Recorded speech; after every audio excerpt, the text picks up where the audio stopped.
I'll assume you've read the passage already. The author's tone in this passage might be characterized as which. So this is pretty challenging, actually, I think, because there's also vocabulary issues with these with the answer choices. We need the one that best captures the whole thing. So the author feels pretty strongly that these things here are what are essential to democracy and not the other things that are mentioned up here. So you don't need these. These are the minuses. And you do need these. These are the pluses. And the language is very strong. If they are lacking, democracy is futile. So we need something that's kind of strong. So a haughty. Haughty is arrogant.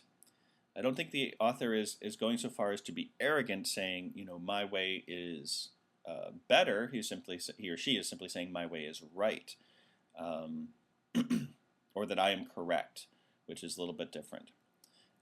So be imperious means giving orders, saying, hey, you should do this, and I'm right, which is plausible. C, cautionary.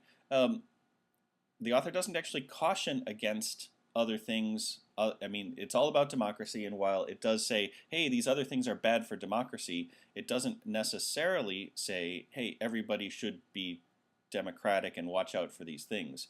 It's more, these elements are important to democracy, these ones are not. So it's not really that. Skeptical, certainly not skeptical. It's very forceful and not doubting anything. It's saying this is right. Also reproachful, we're not scolding someone for a wrong. It's simply saying, hey,